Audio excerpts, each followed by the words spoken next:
Lucifer 2 Empuraan സിനിമയുടെ first ലുക്കിന്റെ decoding ആണ് നമ്മൾ ചെയ്യാനായിട്ട് പോകുന്നത്. ഒരു ചെറിയ ഹിഡൻ ഡീറ്റെയിലിംഗ് ആണ് ചെയ്യാനായിട്ട് പോകുന്നത്. ഒപ്പം തന്നെ ഈ സിനിമയ്ക്ക് അത് വളരെ പ്രധാനമായിട്ട് 3 ക്യാരക്ടേഴ്സ് കൂടി വരാനായിട്ട് പോവാണ്. അത് എന്താണെന്നുള്ളതിനെ കുറിച്ചും കൂടുതൽ ഡീറ്റെയിൽ ഉള്ള കാര്യങ്ങളാണ് നമ്മൾ പറയാനായിട്ട് പോകുന്നത്. ഈ ഒരു ക്യാരക്ടറിനെ കാണുന്ന സമയത്ത് എനിക്ക് ഭയങ്കരமான ഒരു പ്രതീക്ഷ തന്നെയാണ്. ലാലേട്ടന്റെ ഒരു തിരിച്ചുവരവ് തന്നെയാണ് ഞാൻ പ്രതീക്ഷിക്കുന്നത് എന്ന് പറയുന്ന സമയത്ത് ഫസ്റ്റ് ഓഫ് ഓൾ 1980 മലയാള സിനിമയിൽ മഞ്ഞിൽ വിരിഞ്ഞ പൂക്കൾ എന്ന് പറയുന്ന സിനിമയിലൂടെ വില്ലനായിട്ട് അവതരിച്ച മലയാളത്തിന്റെ ഒരേ ഒരു സ്വകാര്യ അഹങ്കാരം എന്ന് വിശേഷിപ്പിക്കുന്ന മലയാളത്തിന്റെ സ്വന്തം മോഹൻലാലിന് എല്ലാവിധ പിറന്നാൾ ആശംസകൾ നേരുന്നു.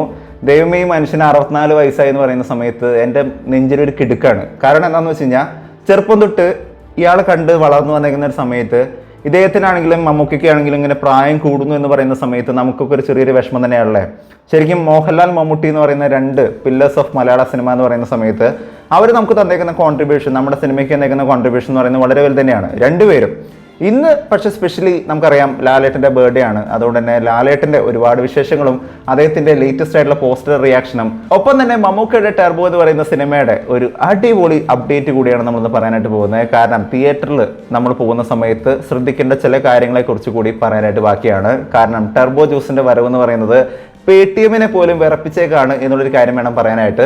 എന്താണെന്നുള്ള കാര്യമൊക്കെ നിങ്ങൾക്ക് ഡീറ്റെയിൽ ആയിട്ട് പറയാം. എല്ലാ പ്രേക്ഷകർക്കും പുതിയൊരു വീഡിയോയിലേക്ക് സ്വാഗതം. എൻ്റെ പേര് ഡൊണാൾഡ് എന്നാണ്. So welcome back to today's video. ഇന്ന് വന്നേക്കുന്ന ലാലേട്ടന്റെ എമ്പുരാൻ എന്ന് പറയുന്ന സിനിമയുടെ ഫസ്റ്റ് ലുക്ക് ഫേസ് റിവീൽ ചെയ്തേക്കുന്ന ഒരു പോസ്റ്റർ വന്നേക്കുന്ന സമയത്ത് നമുക്ക് മുമ്പത്തെ ഒരു പോസ്റ്ററുമായിട്ട് ഒരു കണക്ട് കൂടി പറയാനായിട്ട് ബാക്കിയാണ്. കാരണം എമ്പുരാൻ സിനിമയുടെ വെരി ഫസ്റ്റ് ലുക്ക് ആയിട്ടുള്ള പോസ്റ്റർ ലാലേട്ടനെ റിവീൽ ചെയ്തിട്ടുള്ള എന്നാൽ ഫേസ് റിവീൽ ചെയ്യാത്ത ഒരു പോസ്റ്റർ മുമ്പ് തന്നെ വന്നായിരുന്നു. അതിനകത്ത് ഒരുപാട് ഹെലികോപ്റ്ററുകളും മറ്റൊക്കെ ആയിട്ടുള്ള ഒരു പോസ്റ്റർ നമുക്ക് മുമ്പ് തന്നെ കാണാൻ പറ്റിയായിരുന്നു.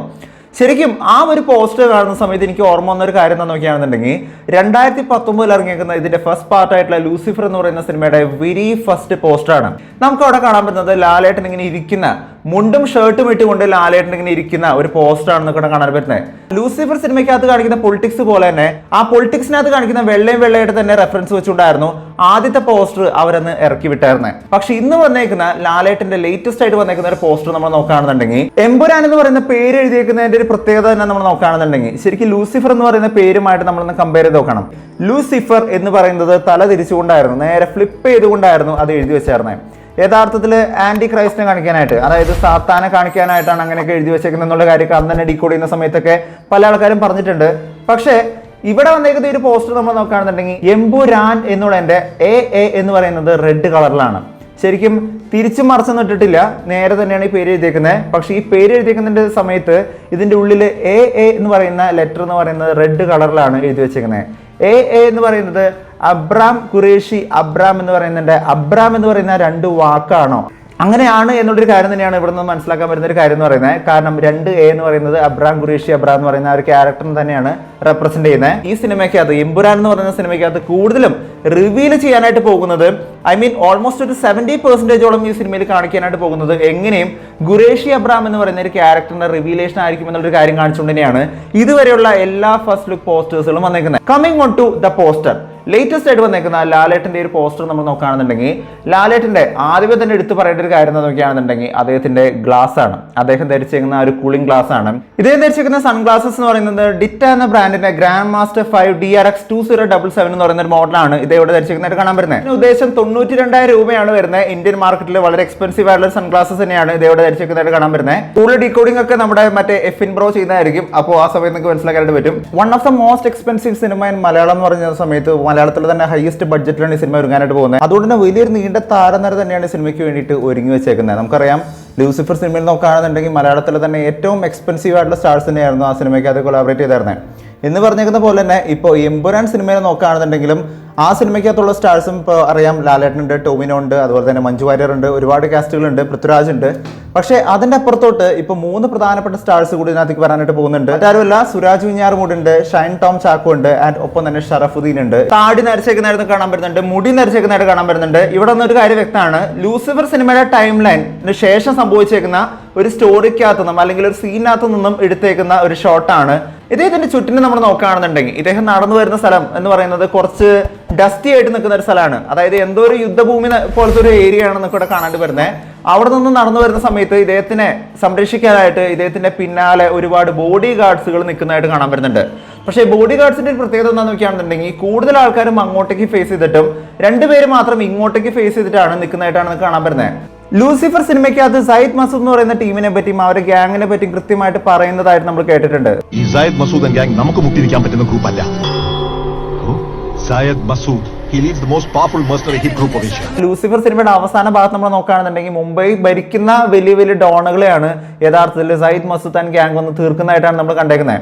അപ്പൊ അത്രയും വലിയ ഒരു ടീമാണ് ശരിക്കും ഇവിടെ നിൽക്കുന്ന ഈ ഒരു ടീം, അതായത് സയ്യിദ് മസൂദ് അടക്കം വരുന്ന ഒരു ടീമിന്റെ ഒരു ടീമപ്പാണ് ഇവിടെ നിൽക്കുന്ന ഒരു ടീം എന്നുള്ളൊരു കാര്യം എനിക്ക് തോന്നുന്നത്. ഈ ഒരു സ്ഥലം നമ്മൾ കാണുന്ന സമയത്ത് ഇതൊരു യുദ്ധഭൂമി എന്നുള്ളൊരു കാര്യം നമുക്ക് മനസ്സിലാക്കാനായിട്ട് വരുന്നുണ്ട്. കാരണം മുമ്പ് വന്നിരുന്ന എമ്പുരാൻ സിനിമയുടെ പോസ്റ്റർ നമ്മൾ നോക്കുകയാണെന്നുണ്ടെങ്കിലും ഒരുപാട് ഹെലികോപ്റ്ററും മറ്റൊക്കെ ആയിട്ട് ഇങ്ങനെ കത്തി നിൽക്കുന്ന ഒരുപാട് ഷോട്ടുകളും മറ്റൊക്കെ നമ്മൾ കണ്ടേക്കുന്നത് തന്നെയാണ്. ഒരുപാട് ഭീകരാക്രമണം മറ്റൊക്കെ നടക്കുന്ന ഒരു യുദ്ധഭൂമിക്കകത്ത് എംബ്രാൻ എന്ന് പറയുന്ന ഈ ഒരു ഖുറേഷി അബ്രാം എന്ന് പറയുന്ന ആളുടെ പ്രസൻസ് കാണിക്കുന്ന തരത്തിലുള്ള ആ ഒരു സീനായിരിക്കാം ഇവിടെ നിന്ന് കാണിക്കുന്നത് എന്നുള്ളൊരു കാര്യം എനിക്ക് തോന്നുന്നത്.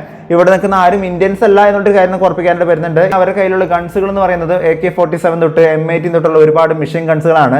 ഫൈനലി ടെർബോ സിനിമയുടെ ടിക്കറ്റ് കിട്ടിയതാണ്. സിനിമയ്ക്ക് ഗംഭീരമായിട്ടുള്ള ടിക്കറ്റ് ബുക്കിംഗ് ആണ്. പ്രീ സെയിൽസ് ആയിട്ട് ഈ സിനിമയ്ക്ക് മാത്രം ഇതുവരെ കിട്ടിയേക്കുന്ന ഒരു കളക്ഷൻ വെച്ച് നോക്കുകയാണെന്നുണ്ടെങ്കിൽ 2 കോടിക്ക് മുകളിലാണെന്നുള്ളൊരു കാര്യം തന്നെയാണ് നമുക്ക് മനസ്സിലാക്കാൻ പറ്റുന്ന ഒരു കാര്യം എന്ന് പറയുന്നത്. Which is A good figure. അതായത് ഒരു സിനിമ ഇറങ്ങുന്നതിന് മുമ്പേ തന്നെ ഇത്രയും നല്ലൊരു കളക്ഷൻ കിട്ടുന്നുണ്ടെങ്കിൽ നമ്മുടെ മലയാളത്തിൽ നിന്നും ഒരു ജയിലർ അല്ലെങ്കിൽ ലിയോ പോലത്തെ ഒരു വലിയൊരു ക്യാൻവാസിൽ അത്രയും എക്സ്പെക്ടേഷനോട് കൂടി വരുന്ന സിനിമ എന്നുള്ളൊരു കാര്യം നമുക്ക് പ്രതീക്ഷിക്കാം. എനിവേസ് 2 ദിവസം കൂടി ബാക്കി എടുക്കുന്നുണ്ട്. ഈ സിനിമയുടെ ഭാഗത്തുനിന്നും ഞാൻ പ്രതീക്ഷിക്കുന്നത് 100 കോടി ആയിരിക്കും എന്നുള്ളൊരു കാര്യം തന്നെയാണ് ഞാൻ പ്രതീക്ഷിക്കുന്ന ഒരു കാര്യം എന്ന് പറയുന്നത്. കാരണം അത്രയും മാത്രം റിലീസുകൾ സിനിമയ്ക്കുണ്ട്, ഒപ്പം തന്നെ അത്രയും മാത്രം ആൾക്കാർ എക്സ്പെക്ട് ചെയ്യുന്നുമുണ്ട്. നമുക്ക് ഈ സിനിമയെ കുറിച്ച് പറഞ്ഞിരിക്കുന്ന ഒരു സ്റ്റേറ്റ്മെന്റ് കേൾക്കുന്ന സമയത്താണ് ഇതൊരു നാടൻ കഥാപാത്രമാണ്. ടെർബോ ജോസ് എന്ന് പറയുന്ന ഒരു നാടൻ കഥാപാത്രമാണ്. അങ്ങനെ പ്രത്യേക ഒരു പവറുള്ള ഒരു ക്യാരക്ടർ എന്നല്ല, അതല്ലെങ്കിൽ ഇതിനകത്തുള്ള വില്ലന്റെ അത്രയും പോലും റിച്ച് ആയിട്ടൊരു ക്യാരക്ടർ ആണെന്നൊന്നും അവിടെ എവിടെയും പറയുന്നില്ല. പക്ഷേ എങ്ങനെയാണ് ഈ വില്ലൻ വേഴ്സസ് ഹീറോ എന്ന് പറയുന്നത്? രാജ്ബി ഷെട്ടിയുടെ കാര്യം ഞാൻ ഓൾറെഡി പറഞ്ഞായിരുന്നു. അദ്ദേഹത്തിന്റെ ആ ഒരു എൻട്രി, അദ്ദേഹത്തിന്റെ ആ ഒരു കരിസ്മ കാണാനായിട്ട് അദ്ദേഹത്തിനെ കുറിച്ച് ഒരുപാട് പേര് പറയുന്നുണ്ട് കേട്ടോ. ഇയാൾക്ക് എങ്ങനെയാണ് സൂപ്പർ സ്റ്റാർ ആയത് എന്നുള്ള കാര്യങ്ങളൊക്കെ ഞാൻ കുറെ കമന്റുകൾ കണ്ടായിരുന്നു. ശരിക്കും ഇയാളുടെ പടങ്ങൾ കാണാത്തവരാണ് അങ്ങനെ ഒരു സ്റ്റേറ്റ്മെന്റ് പറഞ്ഞേക്കുന്നത്. പടം കണ്ടേക്കുന്ന ആർക്കും അങ്ങനെ പറയാനായിട്ട് തോന്നില്ല. കാരണം വില്ലനിസത്തിന്റെ ഒരു എക്സ്ട്രീം കാണിച്ചിട്ടാണ് മച്ചാനോടെ നിൽക്കുന്നത്.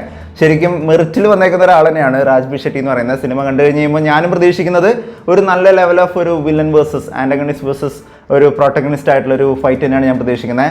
എനിവേസ് ഒരു പക്കാ മാസീവ് ആയിട്ടുള്ള സിനിമ 23-ാം തീയതി റിലീസ് ആവാനായിട്ട് പോവാണ്. ഞാനും അതിന് വേണ്ടിയിട്ട് വെയിറ്റിംഗ് ആണ്. സോ എമ്പുരാൻ സിനിമയുടെ ഭാഗത്തു നിന്നുള്ള ഫസ്റ്റ് ലുക്ക് നിങ്ങൾക്ക് എല്ലാവർക്കും ഇഷ്ടമായോ? ആൻഡ് എത്ര പേരാണ് ടെർബോ ജോസേട്ടനെ കാണാനായിട്ട് ഫസ്റ്റ് ഡേ ഫസ്റ്റ് ഷോ തന്നെ ബുക്ക് ചെയ്തേക്കുന്നത്?